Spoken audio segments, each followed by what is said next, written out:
Our today's topic is gender equality at the workplace, myths and realities. तो सबसे पहले कुछ स्टैट्स मैं अगेन आई रिपीट कि मैं इस वजह से ये कलेक्ट कर रहा हूँ कि चलें इस टाइम आपके पास और भी चीज़ों का बर्डन है तो थोड़ी आपकी लेबर बच जाए। दूसरा ये है कि मेरा जो ज़ाती एक्सपीरियंस है, आप में से कुछ स्टूडेंट्स होंगे may be who will encounter the same problem कि यार लैंग्वेज में तो कोई हमारा मसला ही नहीं था, बल्कि बहुत से लोगों से लैंग्वेज हमारी बेटर थी and yet we scored less. और ऐसा भी नहीं था कि हमारे पैराग्राफ्स किसी से टोटल पैराग्राफ्स कम हो या हमने कोई अच्छी डायमेंशंस ना बनाई हो, लेकिन हमारे टोटल मार्क्स कम थे हमारे अपने ही कुछ फेलोज से दैट क्वालिफाइड। तो ये बात हमेशा याद रखिएगा कि उनमें और आप में एग्जामिनर की नज़र में अगर कोई फिर डिफरेंस हो सकता है जब जब आपकी लैंग्वेज भी अच्छी है तो वो रेफरेंसिंग का है। So in order to sensitize you I would keep on providing some of references to you, जो कि आप बड़ी डिफरेंट जगह पे अदर देन जेंडर स्टडीज और भी जगह पे कोट भी कर सकते हैं। एंड वन थिंग मोर, अब जिस तरह मैं रेफरेंस आपको, आप में से बहुत से लोग माशाल्लाह तैयार हैं, so this is not the way I deal with the beginners. मुझे अब बहुत बताने की जरूरत नहीं है चीजें, बट बात यह है कि how you collect reference according to your need, this is really very important. आप अगर इस चीज को समझ जाएं तो एक पैराग्राफ डेवलप करना इज नॉट एन इशू। हमेशा you should research according to the requirement of a single paragraph। Paragraph to paragraph आपने चलना है, या हेडिंग टू हेडिंग कह लें अगर आप जेंडर स्टडीज कर रहे हैं या any other subject. Heading to heading अगर आप रेफरेंसेस कलेक्ट करते हैं तो this is the quickest way and this is the most sound way कि जिससे आप अपने अपने क्वेश्चन में पेपर में बैठे हुए बाकियों से डिफरेंस क्रिएट कर रहे होंगे जब आपके पास हेडिंग टू हेडिंग रेफरेंस है।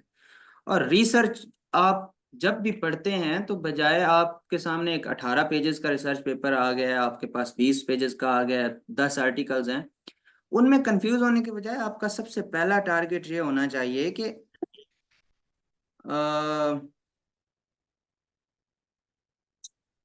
सबसे पहला टारगेट ये होना चाहिए आपका कि आप लोग जो है वो आउटलाइन निकालें ऐसे की, या मेजर डायमेंशंस निकालें अगर आप कोई और क्वेश्चंस कर रहे हैं तो। उसके लिए अगर आपका 2 आर्टिकल पढ़ के गुजारा हो जाता है तो आपकी रिसर्च कंप्लीट है। मैंने अगर रिसर्च करनी है, for example importance of literature in in in in our lives, role played by literature in our lives, मुझे अगर एक आर्टिकल ऐसा मिल गया जिसमें वो मुझे 6 बेनिफिट्स दे रहा है, 6 वो मुझे जो है वो चैलेंजेस दे रहा है लिटरेचर की वजह से, जो चैलेंजेस हैं वो मुझे दूसरे आर्टिकल में से दे रहा है कि क्यों लिटरेचर हमारी लाइफ में कुछ 4 से 5 बातें बता रहा है कि लिटरेचर क्यों पॉपुलर नहीं है, लिटरेचर की तरफ फोकस क्यों नहीं है। एक आर्टिकल से मुझे पता चला है फॉर एग्जांपल कि लिटरेचर को लाइफ में प्रमोट कैसे किया जा सकता है, तो 3 आर्टिकल्स पे मेरी रिसर्च कंप्लीट है। इससे अगली रिसर्च मैंने सिर्फ और सिर्फ अपने पैराग्राफ या हेडिंग्स की एक्सप्लेनेशन के लिए करनी है। वो अब डिपेंड करता है according to nature of a heading और nature of a specific paragraph और अ पॉइंट, आप किस तरह रिसर्च करते हैं। तो इस हवाले से भी मैं जो कुछ रेफरेंसेस देता हूँ इनमें लेसन मैसेज आपके लिए ये है कि आपने अपनी रिक्वायरमेंट के मुताबिक कैसे रेफरेंस लेना है। पहला रेफरेंस मैंने पहले यूएस का आपको बताया था, तो जेंडर पे गैप यूरोपियन यूनियन में 2024 के स्टैट्स के मुताबिक 18.2% है। जेंडर पे गैप 18.2% है यूरोपियन यूनियन में अकॉर्डिंग टू स्टैट्स ऑफ 2024। कोशिश किया करें कि जब स्टैट्स लें, बहुत दफा आपको 2021 2020 5 साल 4 साल के चल जाते हैं, गुजारा हो जाता है, लेकिन लेटेस्ट स्टैट्स की ट्राई किया करें।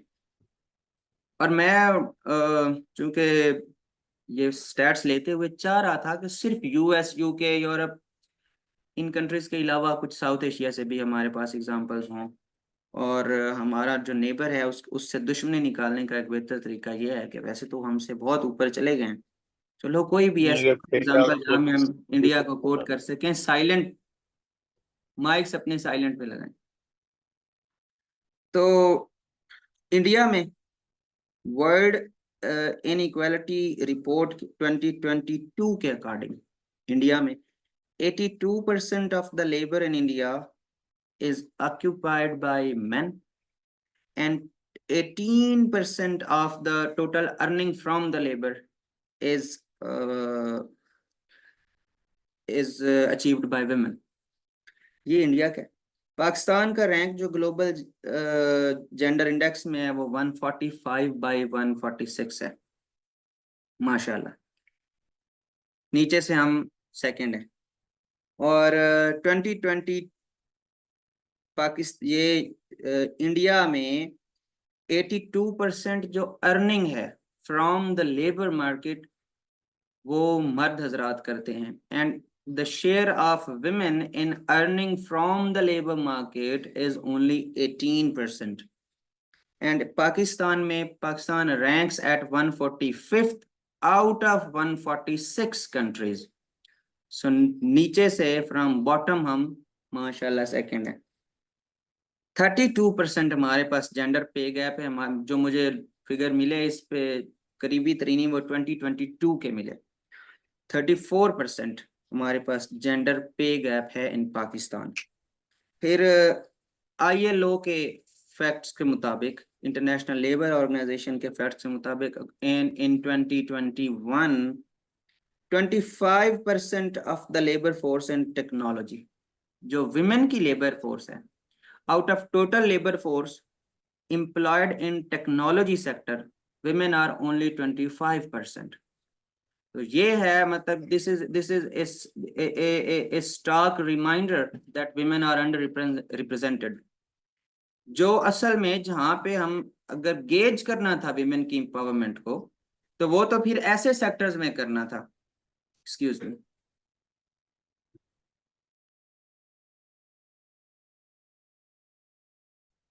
तो ये जो है वो ऐसे सेक्टर्स जहाँ पे विमेन नहीं थी, जहाँ पे जो ज्यादा डिमांडिंग है, वहां पे विमेन की रिप्रेजेंटेशन क्या है, या वहां पे मतलब जेंडर इक्वालिटी का तो यहीं से पता चल गया ना कि टेक्नोलॉजी में वो 25% है। तो इस वजह से ये फैक्ट इंपॉर्टेंट है। फिर एक फैक्ट लिख लें, मैं इसको एक्सप्लेन बाद में करूंगा कि यूएस में कोविड के दौरान 2.2 मिलियन विमेन ने जॉब्स छोड़ दी to meet family responsibilities. Covid के दौरान 2.2 मिलियन विमेन उन्होंने जॉब्स छोड़ दी to meet the family responsibilities.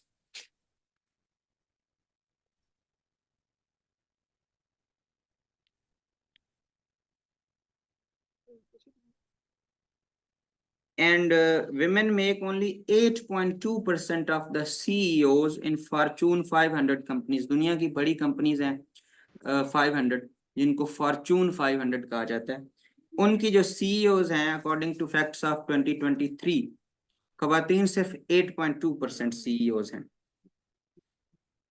तो अब कंपनी का नेम रिपीट कर दें। Silent please. Gender equality at the work place, myths and realities.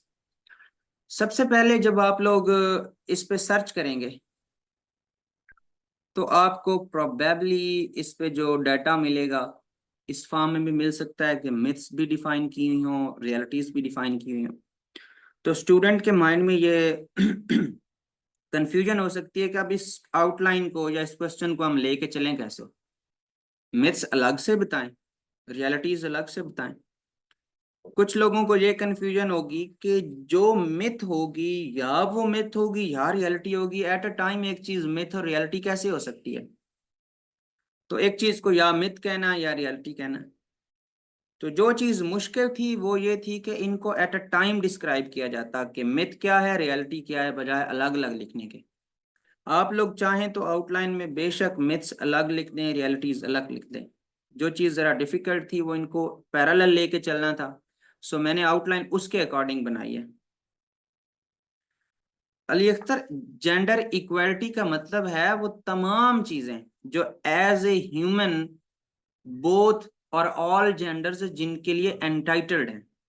अब वर्क प्लेस की बात करें तो वर्क प्लेस पे इक्वलिटी किसके अकॉर्डिंग हो सकती है? प्रमोशन की बात हो सकती है, वर्किंग कंडीशंस की बात हो सकती है, पे की बात हो सकती है, उनके जो है वो उनकी जो इमोल्यूमेंट्स हैं, ओवरऑल अटैच्ड बेनिफिट्स हैं, किसी जॉब के प्रोटेक्शंस हैं, उनके बारे में हो सकती है, छुट्टी के बारे में, लीव के बारे में हो सकती है, उनकी रिप्रेजेंटेशन टू हायर प्लेसेस इसके बारे में हो सकती है, नेचर ऑफ वर्क कि उसमें कोई डिवीजन ना हो, women should be entitled to या should be eligible for all kinds of jobs, तो सेग्रीगेशन ना हो। इक्वालिटी ये भी है कि हर किस्म की जो है वो उनकी जॉब्स में, हर किस्म की जॉब्स में उनकी प्रेजेंस हो। और फिर है रेस्पेक्ट, और फिर इक्वल है इक्वल प्रोटेक्शन। तो ये कॉन्सेप्ट आएगा वर्क प्लेस को लेके इक्वालिटी। सबसे पहले तो मैंने इनको फिर इकट्ठा लेके चला हूँ। साथ ही मिथ बताइए, साथ ही रियलिटी बताइए, आप इनको अलग करना चाहें बेशक करें। इकट्ठे लिखना मुश्किल था, सो आई डिड दैट। सबसे पहले देख लेते हैं कि ये सेक्शन के मिथ्स क्या हैं और रियलिटी क्या है।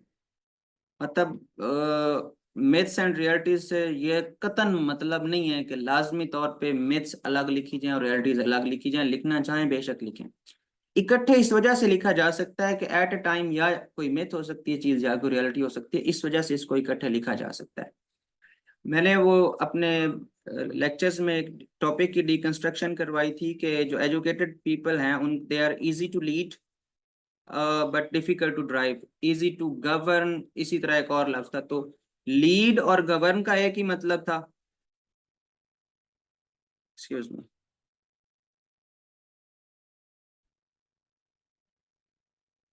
First point, lack of gendered division of labor is a myth as men and women are concentrated in different jobs. अगर जो वर्क एनवायरनमेंट है या नेचर ऑफ वर्क है, if it would have been open for both men and women or for that matter other genders, तो फिर ऐसा ना होता कि विमेन कुछ स्पेसिफिक जॉब्स में, जैसे नर्सिंग है, जैसे टीचिंग है, उसके अलावा जैसे रिसेप्शनिस्ट हैं, जैसे आप कह लें जो है वो ब्यूटी प्रोडक्ट्स हैं, तो इधर जैसे कंसंट्रेटेड हैं विमेन ब्लू कॉलर जॉब्स, उसी तरह कुछ जॉब्स हैं जिनमें हम बड़ा क्लियरली देखते हैं कि मेन की कंसंट्रेशन ज्यादा है। सो ये lack of gender division of labour, चूंकि तमाम फेमिनिस्ट मूवमेंट्स का ये सब्जेक्ट था कि जो है वो लेबर जो है या कोई भी वर्क है, whether it is inside the home और outside the home, it should not be gendered. ऐसा नहीं होना चाहिए कि women should be doomed to perform specific jobs forever and men should be and some jobs should be kept exclusively for the men। ये slogan था शुरू में feminist movements का। तो फिर एक बिलीफ हुआ, एक मिथ इमर्ज हुई जब वुमेन का रोल जाहिर है ट्रांसफॉर्म हुआ सोसाइटी में, तो ये मिथ बनी। मिथ अब यहाँ पे क्या है कि जी वर्क प्लेस पे डिवीजन ऑफ लेबर नहीं है, जेंडर डिवीजन ऑफ लेबर नहीं है, ये मिथ है ये रियलिटी है। सो ये इस रियलिटी का पता कैसे चलता है कि men and women are concentrated in different jobs. दूसरा point, there is no gap in the pay of genders, different genders is a myth, while in reality there are huge differences। इसके मैंने आपको कुछ फैक्ट्स लिखवाए हैं, EU का के लिखवाया, ग्लोबल पर्सपेक्टिव से लिखाया, इंडिया का लिखवाया, पाकिस्तान का लिखवाया। ये तो हो गया आपके पास फैक्ट्स। आगे आप फिर रीजंस की तरफ जा सकते हैं कि क्यों ये डिफरेंसेस हैं। फिर एक और point, women are less ambitious and opt for less demanding jobs। ख्वातीन एम्बिशियस नहीं होती और वो कोशिश करती हैं कि उनको आसान जॉब मिले, ये एक मिथ है। इसको मतलब they are fighters, they are वो एयरफोर्स में है वो, so they are pilots, they are इससे मुश्किल जो है वो, इससे बड़ी एग्जांपल क्या होगी चैलेंजिंग टास्क की, कि they are scientist in NASA and they go to space. So इतने मुश्किल, देयर आर न्यूक्लियर साइंटिस्ट। इसके अलावा बड़ी बड़ी चैलेंजिंग टास्क हैं वाइल्ड लाइफ में है वो। मतलब हमारा तो कंसेप्शन ये बनी हुई है ना कि छिपकली से, बिच्छू से डरती हैं, जो कॉकरोच से डरती हैं खवातीन, they are in wild life. इतने इतने बड़े सांप उठा के फिर रही हैं, जो जो इस क्लास में बैठे हुए मर्द हजरात है जिनकी वो देख के चीख निकल जाए, वो उठा के फिर रही हैं। सो वाइल्ड लाइफ में उनका होना, इतनी इतनी, वो कमोडो ड्रैगन ऐसी लिजर्ड जो भैंस को काट ले तो उससे वो मर जाती है, तब they are everywhere in all kind of challenging jobs. तो जो उनका लेस लेस एम्बिशियस होना है, ये एक myth. They are ambitious and they are aspiring for and they are actually doing various demanding jobs. So point हमारा क्या है? women are less ambitious and opt for less demanding jobs is a myth, while in reality women aspire for as many jobs as there are under the sun। जितनी jobs हैं, as many jobs as are under the sun, they are aspiring for them। तो reality ये है। फिर the myth of cultural transformation and conducive environment for women। ये culture हमारा बदल चुका है, और जो वर्क प्लेस है, ये जो जॉब मार्केट है, that is conducive for women, ये मिथ। रियलिटी क्या है? The myth of cultural transformation and conducive environment for women falls to the ground in front of real structural barriers and cultural expectations about work and workplace conditions। Myth मैंने बता दी, reality क्या है? कि जो real structural barriers हैं और फिर cultural expectations हैं कि इस किस्म का काम हो और काम पे इस किस्म का एनवायरनमेंट हो। खवातीन के लिए पर्दे का इंतजाम किया गया है, इस किस्म का एनवायरनमेंट हो वर्क प्लेस पे। जो कल्चरल एक्सपेक्टेशंस हैं और वर्क किस किस्म का होना चाहिए, कौन से काम हैं जो खवातीन कर सकती हैं, इसके रिलेटेड कल्चरल बैरियर्स हैं, स्ट्रक्चरल बैरियर्स हैं। और ये कल्चरल बैरियर्स और स्ट्रक्चरल बैरियर्स जब सामने आते हैं, तो इनके सामने जो हमारा जो फ्लॉड कंसेप्शन है, जो हमारी मिथ है कि कल्चर ट्रांसफॉर्म हो चुका है और वर्क प्लेस कंड्यूसिव है, this is not the case. फिर एक बड़ा सीरियस इशू ये था कि जब भी ग्लास सीलिंग की बात है, आप लोगों को पता है कि it is related to leadership, whether it is politics, whether it is economy. Glass ceiling का ये मसला नहीं है, ग्लास सीलिंग उस मतलब इस बात का नाम नहीं है कि खवातीन ऊपर आ नहीं रही। इस ग्लास सीलिंग का मतलब ये है कि वो जॉब मार्केट में तो आ रही है लेकिन लीडरशिप पोजीशंस पे नहीं आ रही। तो एक ये चीज कि ग्लास सीलिंग एग्जिस्ट नहीं करती। क्यों नहीं एग्जिस्ट करती? अब हमने देखा विमेन का रोल, वो जब प्राइम मिनिस्टर्स तक बन चुकी हैं तो एक मिथ बन गई कि अब तो ग्लास सीलिंग नहीं है, अब तो खवातीन का अपना मसला होगा, उनका अपना प्रॉब्लम होगा कि अगर वो मार्केट में नहीं आ रही, अगर वो लीडरशिप पोजीशंस पे नहीं आ रही, तो ये उनका अपना मसला हो सकता है। ये सोसाइटी का इशू नहीं है, या ये कल्चरल इशू नहीं है, या ये इकोनॉमी का इशू नहीं है, if they are unable to break glass ceiling. तो मिथ क्या है? Glass ceiling no longer exists in the world is a myth, while under representation of women in leadership roles is a stark reality। ये है reality कि they are under represented. और मैंने आप अभी जो 500 फॉर्चून 500 कंपनीज की एग्जांपल दी, उसमें 8.2% उनकी जो थी रिप्रेजेंटेशन, तो यहीं से पता चल जाता है कि ग्लास सीलिंग किस हद तक ब्रेक हुई है। फिर एक पॉइंट कि gender equality initiatives are enough to address the discrimination against women is a false conception. Work place पे उनकी इक्वालिटी को लेकर, एक ये कि हमारे पास उनकी इक्वालिटी को लेके इनिशिएटिव्स ही बहुत लिए गए हैं, और जो कि लिए गए हैं इसमें कोई शक नहीं है, बहुत नहीं लिए गए लेकिन लिए जरूर गए हैं। तो ये फिर इससे इससे ये एक मिथ बनी कि जो ये जेंडर इक्वालिटी के इनिशिएटिव्स हैं वो इस डिस्क्रिमिनेशन को खत्म करने के लिए काफी हैं। उसके फिर जवाब में आप लोगों को पता है कि जेंडर की जब बात आती है तो सिर्फ इक्वालिटी काफी नहीं है, यहाँ पे हमें इक्विटी अप्रोच की जरूरत है। So gender equality initiatives are enough to address the discrimination against women as a false conception, while reality is the need for a systematic change and accountability. बहुत डीप रूटेड, बहुत pervasive, बहुत massive overhaul की जरूरत है अगर हम जो है वो, फॉर एग्जांपल लॉज बहुत एग्जिस्ट कर रहे हैं, उनकी इम्प्लीमेंटेशन कहाँ है। अब इसकी मैं आपको सबसे आसान, हम नहीं कहते कि जी ऑनर किलिंग हो रही है, कम हो रही होगी, उस लॉ से डरते होंगे। इसकी सबसे बड़ी एग्जांपल जो है वो है चाइल्ड मैरिज। इसको जरा रोक के दिखाएं आप सोसाइटी से, यहां से आप लोगों को आइडिया हो जाएगा कि फिर लॉज एग्जिस्ट करना क्या काफी है, ये उनकी इम्प्लीमेंटेशन में कितने गैप्स हैं। चाइल्ड लेबर आप अपनी फैमिली से खत्म करके दिखाएं, कहीं दूर जाए ही ना। तो सिर्फ हमारे पास जेंडर इक्वलिटी इनिशिएटिव्स काफी नहीं है, we need massive overhaul, we need a impeccable, impregnable across the board systems of accountability and very deep rooted systematic change. अगली मिथ क्या है और उसकी रियलिटी क्या है? The policies of gender equality and are beneficial only to women. मर्द और औरत को बराबर कर दें तो इसका फायदा सिर्फ खवातीन के लिए नहीं, इसका फायदा उन मर्द हजरात के लिए भी है जो घर बैठ के खाते हैं, उन मर्द हजरात के लिए भी है जो सोसाइटल प्रेशर्स में आके घर के ब्रेड विनर बनना तो जरूर चाहते हैं, लेकिन एट द एंड कर खुदकुशी लेते हैं अपने बच्चों को भी मार के। पता चलता है कि जिस सोसाइटी के प्रेशर में औरत को बाहर तो नहीं आने दिया, उसको भी अपने साथ इक्वल ब्रेड विनर तो नहीं बनने दिया, लेकिन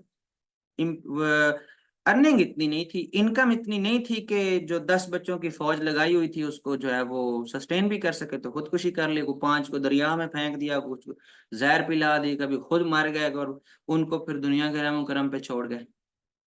तो ये जो इक्वालिटी का नारा है ये सिर्फ औरत तक महदूद है ही नहीं, इसको हमेशा एक फैमिली के पर्सपेक्टिव से सोचना चाहिए और इक्वालिटी को हमेशा कमिंग जनरेशन के पर्सपेक्टिव से सोचना चाहिए। So viewed from that perspective, gender equality is beneficial only for gender equality at the workplace is only beneficial for women is a myth, जबकि इसके बड़े deep rooted benefits हैं। Is a fallacy while their benefits for all is a reality, इसके सभी के लिए benefits हैं। ये 8 पॉइंट्स थे जिनमें हमने कुछ मिथ्स और रियलिटीज का कंपैरिजन किया। फिर इसके बाद एक और डायमेंशन इसकी बनती है कि अगर आप मिथ्स अलग लिख दें, रियलिटीज अलग लिख दें तो आगे वे फॉरवर्ड आ जाएगा, फिर तो काजेज उस तरह से रिक्वायर्ड नहीं होंगी। लेकिन अगर कोई 8-9 पॉइंट्स बना के आप मिथ्स और रियलिटीज को इकट्ठे कर दें, फिर उसके बाद फिर तीसरी डायमेंशन सजेशंस की होगी, तो दूसरी डायमेंशन बनानी पड़ेगी, तब जाके पैराग्राफिंग पूरी होगी या आपका एक क्वेश्चन पूरा होगा। सो फॉर दैट मैटर आप ये भी पता होना चाहिए कि जो ये gender in equality at the work place है ये एग्जिस्ट कर क्यों रही है, अब तक क्यों एग्जिस्ट कर रही है। सबसे पहले तो ये कि ये डिबेट ये डिस्कशन इमर्ज क्यों हुई, या as a student of English और as a student of gender studies जिसका है, ये सबसे पहली बात तो ये कि ये डिस्कशन इमर्ज हुई ही क्यों, why this discussion started at the first place. उसकी रीजन ये है कि अगर जेंडर इक्वालिटी इतनी ही परवेसिव चीज, इतनी ही एक रियलिटी थी, और अगर जेंडर्स की रिस्पेक्ट और रिकॉग्निशन सोसाइटी में इसने एक्सेप्ट कर ली है, तो फिर उनको इक्वल पे क्यों नहीं दे रहे हो, फिर वर्क प्लेस पे इस इक्वालिटी को रिकॉग्नाइज क्यों नहीं कर रहे हो। सो यूं समझ लें कि अगर बाकी कोई डायमेंशन आप ना भी लें, अगर आप खवातीन के साथ होने वाले डिस्क्रिमिनेशन को एक बहुत ही कंप्रिहेंसिव वे में देखना चाहते हैं, एक ऐसा पैमाना कि जहां से आपको ये ना देखना पड़े कि घर में क्या हो रहा है, ये ना देखना पड़े कि पॉलिटिक्स में क्या हो रहा है, ये ना देखना पड़े कि वायलेंस क्या हो रही है उनके खिलाफ, find a room, find just one room or one hall or one industry, and under the roof of that industry आपको औरत के साथ होने वाले तमाम डिस्क्रिमिनेशंस, तमाम बाइसेस तमाम उनके इश्यूज अंडर वन रूफ मिलेंगे। That is why gender equality at the work place is a serious issue. आपको हॉस्पिटल के अंदर ही उसके साथ रेप करके उसको मारते हुए भी लोग आपको नजर आएंगे, वहीं पे उसको हरास करते हुए भी नजर आएंगे, वहीं पे ही बड़ी बड़ी दाढ़ियां रख के जो है वो लोग अपनी कल्चरल अंडरस्टैंडिंग रिफ्लेक्ट करते हुए नजर आएंगे, वहीं पे ही उनके जो है वो उनकी साइकोलॉजिकल इंफीरियोरिटी के बारे में बात करने वाले लोग आपको मिलेंगे। So this is an area where all forms of discrimination can be found under the one roof। इस वजह से दुनिया में आजकल इस डिस्कशन के इमर्ज होने की एक ये भी रीजन है। एंड अदर देन दैट आप सिंपली देखें, they are human beings. So उनका राइट है अपने तमाम राइट्स मांगना in the labour market. So ये जेंडर इन इक्वालिटी एग्जिस्ट क्यों करती है वर्क प्लेस पे? This is something interesting. अगर लॉज एग्जिस्ट कर रहे हैं, लॉज और their understanding is there, their hard sweat and blood is being offered into the work demanded by them। वो उतनी आप देख लें, हमेशा अब तक मेरा जहां जहां जो है वो मैं रहा हूँ, फॉर एग्जांपल मैंने कॉमन ट्रेनिंग प्रोग्राम में इधर एसटीपी में या एज ए स्टूडेंट, आप लोग देख लें कि आप लोग कभी भी उतने कंसिस्टेंट नहीं होंगे जितनी कंसिस्टेंट एजुकेशन को लेके आपकी सीएसएस की जर्नी को लेके खवातीन होंगी। आप लोग दरमियान में हफ्ते हफ्ते की भी डंडी मार आते होंगे लाइब्रेरी से। आप लोग दो दो हफ्ते अपने दोस्तों की शादियां भी अटेंड करते रहे होंगे, ढोलकी में जाके बैठ जाते होंगे और फिर शादी करवा के आते होंगे। बट जो सीएसएस एस्पिरेंट्स हैं, जो सीरियस हैं स्टूडेंट्स, आप देखें दे हार्डली स्किप देयर लाइब्रेरी।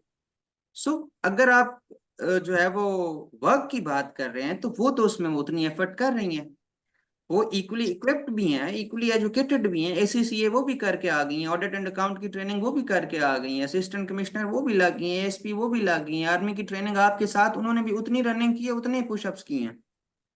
फिर इक्वालिटी क्यों नहीं है? रीजंस क्या हैं कि क्यों ये इनइक्वालिटी वर्क प्लेस पे एग्जिस्ट कर रही है? सबसे पहली बात, over emphasis on improved conditions of women and legal developments in their favour. एक तो जो बहुत से लोगों को के माइंड्स में ये मिथ्स हैं कि जी औरतों की तो कंडीशंस बहुत ज्यादा इंप्रूव हो चुकी हैं और अब तो बाकायदा लीगल प्रोटेक्शन है उनके लिए, लॉज बन चुके हैं, gender sensitive pro women legislation हो चुकी है, अब तो कानून की खिलाफ वर्जी है ही नामुमकिन। सो जो ये डेवलपमेंट्स हैं कि एक वाकई वो एजुकेशन में आई है, उनकी मार्केट में उनकी हर जगह प्रेजेंस बढ़ी है। सो इस चीज ने ये मिथ क्रिएट की, उनकी इम्प्रूव्ड कंडीशंस ने और लीगल डेवलपमेंट्स ने ये मिथ क्रिएट की कि ये वो तो इक्वल है, जबकि वो इक्वल है नहीं। दूसरी बात, false belief of biologically and psychologically driven penchant. खातून में एक टेंडेंसी है, मर्द हजरात आपको ये कहते हुए मिलेंगे, शायद कभी मैंने भी ये कहा या कोई भी आप किसी से भी आप सुनेंगे कि नेचुरली उतनी केयर मर्द की फितरत में नहीं है जितनी केयर औरत की फितरत में है। So that makes her suitable for nurturing for rearing your generation. वो केयर गिविंग का काम कर सकती हैं। तो उनके अंदर कुदरती तौर पे एक तो उनके बायोलॉजी की वजह से, और दूसरा उनकी उनकी साइकोलॉजिकल टेंडेंसीज इस तरह की हैं कि वो जो है उनकी तो इंक्लिनेशन ही इन कामों की तरफ है, नर्सरिंग की तरफ है, केयर गिविंग गिविंग की तरफ है।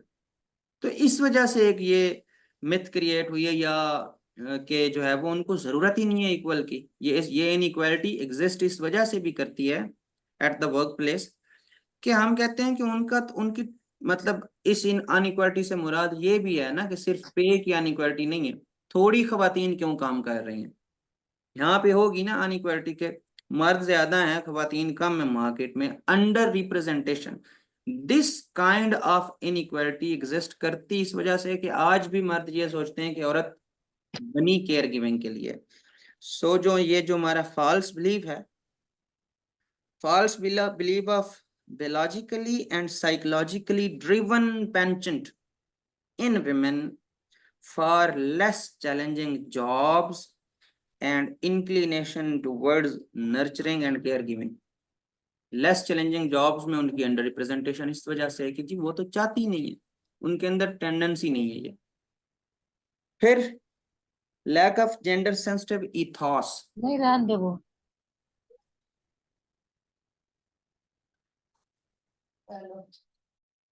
किस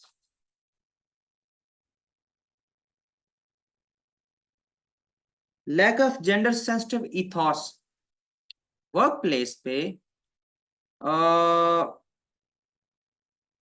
जेंडर के लिए, खवातीन के लिए, ये बाकी ट्रांसजेंडर्स के लिए, if they are being employed, वो डेवलप्ड वर्ल्ड में एम्प्लॉय किए जा रहे हैं, यहाँ पे तो नहीं एम्प्लॉय उनको किया जा रहा उस तरह से। तो विमेन की कुछ स्पेसिफिक नीड्स हो सकती हैं। हमारे पास जो एक एम्प्लॉयमेंट का कॉन्सेप्ट है वो शुरू ही मर्द से होता है और मर्द पे खत्म होता है। मतलब हमारे लिए ये चीज एब नॉर्मल है कि अगर कोई वर्क प्लेस से छुट्टी करे, हमारे लिए ये एब नॉर्मल है। जबकि जेंडर सेंसिटिव कल्चर का इथॉस, जेंडर सेंसिटिव कल्चर या पॉलिसीज का मतलब ये था कि मेरे लिए ये बात प्रॉब्लमेटिक नहीं है, एब नॉर्मल नहीं है अगर औरत प्रेगनेंसी के दौरान छुट्टी कर रही है, अगर उनको वो कुछ लीव्स चाहिए जो, तो मेरे लिए एब नॉर्मल नहीं है। जबकि अंडर डेवलप्ड सोसाइटीज में या वो जो बिजनेसेस हैं या वो वर्क प्लेसेस हैं जहां पे इस चीज की रिकॉग्निशन नहीं है कि जेंडर की स्पेसिफिक नीड्स हैं, तो वहां पे फिर ये इनइक्वालिटी परसिस्ट कर रही है, वो हर लिहाज से परसिस्ट कर रही है। तो अनफ्लेक्सिबल जो एनवायरनमेंट है एट द वर्क प्लेस, उसकी एक रीजन यही है कि ये रिकॉग्निशन नहीं है, ये अंडरस्टैंडिंग नहीं है, ये नॉर्मलाइज नहीं किया गया। इस चीज को सिर्फ मर्द के पर्सपेक्टिव से सोचा जाता है, विमेन वर्कर्स के पर्सपेक्टिव से सोचा ही नहीं गया। This recognition doesn't exist in many societies और in many work places. So जो जो lack of gender sensitive ethos है, दिस इज अनदर प्रॉब्लम जिस वजह से जेंडर इनइक्वालिटी एग्जिस्ट कर रही है। फिर lack of education coupled with cultural barriers, ये मसला है। हमारे पास जो है वो उस तरह से अभी भी, अब इसको आप गेज यहाँ से करें। फॉर एग्जांपल पाकिस्तान में 23 पॉइंट सम मिलियन जो चिल्ड्रन हैं they are out of school. तो आपको क्या लगता है कि ये इतना बड़ा नंबर इस वजह से है कि ये सारे बॉयज हैं? आउट ऑफ स्कूल चिल्ड्रन में मेजॉरिटी गर्ल चाइल्ड की है, बच्चियां हैं जो स्कूल से बाहर हैं। सो एजुकेशन अभी भी उनकी अंडर रिप्रेजेंटेशन, उनकी उनकी पुअर एजुकेशन एक रीजन है, और कल्चरल बैरियर्स एग्जिस्ट कर रहे हैं। वो कल्चरल बैरियर्स वर्क प्लेस पे रिफ्लेक्ट होते हैं। वर्क प्लेस का culture is not something far removed from the overall culture of society. आप यहाँ पे एक्सपेक्ट नहीं कर सकते एक ऐसी वर्क प्लेस कि जहाँ पे कोई इतना लिबरल एनवायरनमेंट हो कि आपकी बाकी सोसाइटी में आपके, आप आप सिंध में एक इंडस्ट्री लगा लें जो वहाँ की कल्चरल वैल्यूज, जो वहाँ की रिलीजियस वैल्यूज, जो वहाँ की कस्टम्स के अगेंस्ट है, मुझे लगा के दिखाएं। बलोचिस्तान में लगा के दिखाएं, साउथ पंजाब में लगा के दिखाएं, जीबी में लगा के दिखाएं। वैसे they are very enlighten people. मतलब पॉइंट मेरा ये है कि anything that is against their culture और एनीवेयर इन द वर्ल्ड, आप एस्टेब्लिश्ड कल्चरल प्रैक्टिसेस से या एस्टेब्लिश रिलीजन के अगेंस्ट कोई वर्क एनवायरनमेंट लॉन्च करके दिखाएं। So the overall environment, overall ethos at the workplace is always a reflection of the cultural values or cultural issues in the society. तो ये है cultural barriers exist करते हैं and they are coupled with poor education of for the girl child. Then there is another problem और वो है unsettled debates. आप में से कोई भी आज भी ये बैठ के अपने आप में सोच ले, take a moment and start thinking over the agenda of feminism their demands and the criticism over feminism.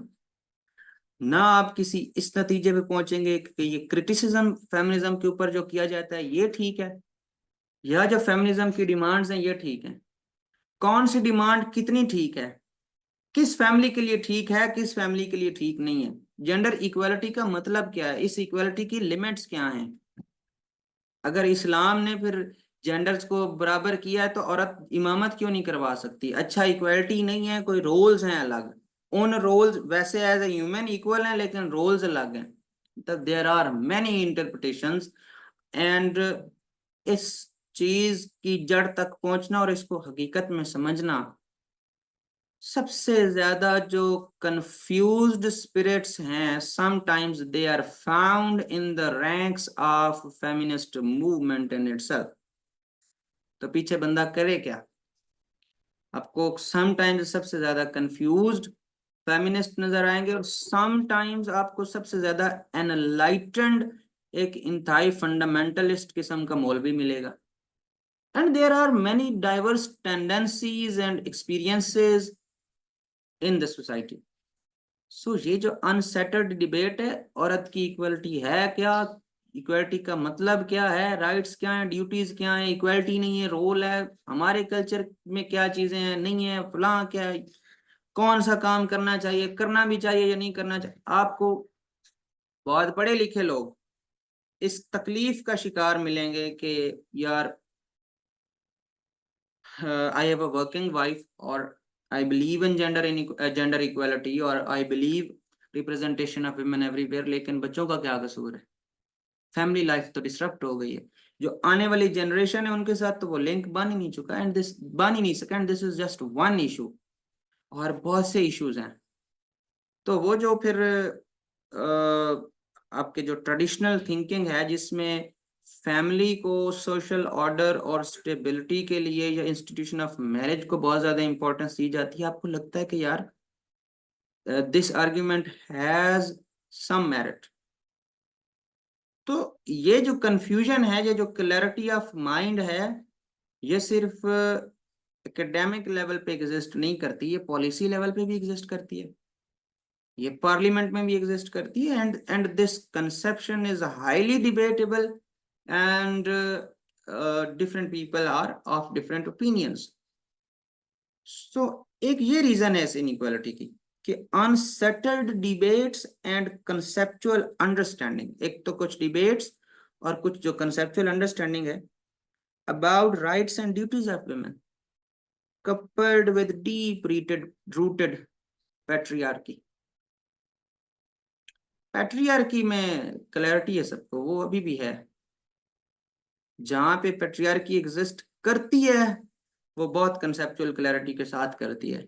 आपको एक पैट्रियार्कल माइंड का बंदा कभी कंफ्यूज नजर नहीं आएगा। आपको जो अनफॉर्चुनेटली जो कंफ्यूज नजर आएगा वो औरत के हुकूक की बात करने वाला नजर आएगा। तो पैट्रियार्कल है उसके तो वो तो फिर वो पिछले दिनों जिनको लित्तर पड़े हैं वो मुर्शिद क्या नाम है उनकी बात कर लें, वो तो आप उनको जिधर से मर्जी घेर के ले आए, जिस तरह का मर्जी अटैक उन पे कर लें, वो कहेंगे they are believer of superiority of man. अच्छा हुआ खैर उनको जो पढ़े हैं। तो कंफ्यूज आपको मिलेगा फेमिनिस्ट, कंफ्यूज आपको मिलेगा इन वुमेन के राइट्स का बिलीवर। तो इस पे इसको किसने हल करना है। या तो ये कंफ्यूजन एग्जिस्ट करती होती इग्नोरेंट मैसेज में, तो फिर तो ठीक था, फिर वर्क प्लेस पे ये हालात ना होते। वर्क प्लेस पे भी ये डिबेट्स अनसेटल्ड है। तो फॉर दैट मैटर फिर वहां पे इनइक्वालिटी का मसला भी अनसेटल्ड है, पैट्रियार्की डीप रूटेड है। Economic crisis of global as well as local scale, economic crisis इसको अपने जैसे मर्जी लिखना है, ग्लोबल इकोनॉमिक शॉक्स लिखना है, चाहे वो ग्लोबल इकोनॉमिक स्लो डाउन लिखना है। एक वर्क प्लेस के मतलब इस टाइम अगर हम देखें तो अक्रॉस द वर्ल्ड बहुत कम कंट्रीज हैं, whether they are European parts और इन अमेरिकाज और in Asia, there are hardly few countries जो कि एक decent level of economic growth achieve कर मेंटेन किए हुए हैं। तो कोविड के दौरान जो सबसे पहला मसला हुआ वो सस्टेनेबिलिटी को हुआ। इकॉनमी सस्टेनेबल ही नहीं रही। दूसरा मसला एक ग्लोबल इकोनॉमिक स्लो डाउन को, पूरी दुनिया की जो इकोनॉमीज हैं वो स्लो डाउन की तरफ गई because of their linkages with each other. तो जो जो इंटरट्विनिंग थी उसकी वजह से, और फिर अलग से बहुत सारे वो फिर अलोंग विद द कोविड फिर ये जियो पोलिटिकल इशूज अलग हैं, वॉर्स अलग हैं, ट्रेड वॉर्स अलग हैं।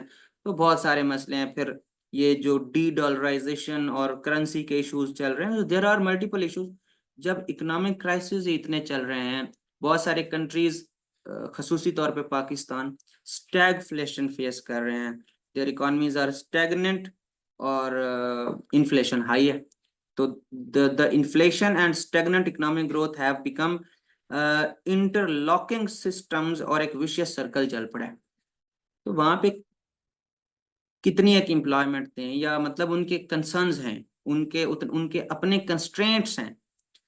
तो वो कम खवातीन को जो है वो दे रहे हैं एम्प्लॉयमेंट, एक ये बहुत बड़ी रीजन है वर्क प्लेस पे अंडर रिप्रेजेंटेशन की। तो मैंने आपको वो बात की, मैंने आपको एक फैक्ट लिखवाया था जो मैंने कहा था मैं आपको क्लास के बाद एक्सप्लेन करूंगा, कि 2.2 मिलियन विमेन ने यूएस में, जो कि दुनिया में एजुकेशन का और लिबरलिज्म का और डेमोक्रेसी का और ह्यूमन राइट्स का लीडर के तौर पे आज भी जिसका डंका बजता है, 2.2 मिलियन विमेन ने इस वजह से कोविड के दौरान जॉब छोड़ दी। कि इस वजह से नहीं कि वो मतलब काम कर नहीं सकती थी रेस्ट्रिक्शंस की वजह से, इस वजह से छोड़ दी कि वो फैमिली रिस्पॉन्सिबिलिटीज नहीं मीट मीट कर पा रही थी। उन्होंने अपनी फैमिलीज को देखना था। सो जब हमारा हमारा बिहेवियर विमेन की तरफ ये है, तो इस वजह से वो ज्यादा छुट्टियां करती हैं। जो हमारा एक कंसेप्शन है कि वर्क प्लेस पे वो सूटेबल नहीं है, फिट नहीं है काम करने के लिए, कि वो तो छुट्टियां बहुत करती हैं। उनको फैमिली की तरफ से स्पेस हमने देनी है। ऐसा कल्चर एज ए सोसाइटी हमने डेवलप करना है कि वो फिर उनको काम करने की स्पेस मिले। अपनी जात के लिए छोड़ के नहीं गई, वो अपनी फैमिली के लिए उन्होंने जॉब छोड़ी है, सेक्रीफाइस किया। तो इस पॉइंट इसमें ये था। तो इस पे हमने वेरियस मिथ्स की बात की, रियलिटीज की बात की, और काजेस देखे कि क्यों आज भी वर्क प्लेस पे जेंडर इनइक्वालिटी एग्जिस्ट करती है। और मेरी बड़ी स्ट्रांग फीलिंग थी कि ये कहीं जेंडर स्टडीज में या ऐसे में आ ना जाए ये क्वेश्चन। वैसे तो ओनली मैं I always say only devil knows what's in the mind of an examiner, ये तो किसी को नहीं पता। लेकिन ये डिबेट आजकल बहुत पॉपुलर है, इस वजह से हमने देख लिया। अब इसमें सजेशंस आप लोग देख लें, इतना है फिर आप लोग कर लें। सजेशन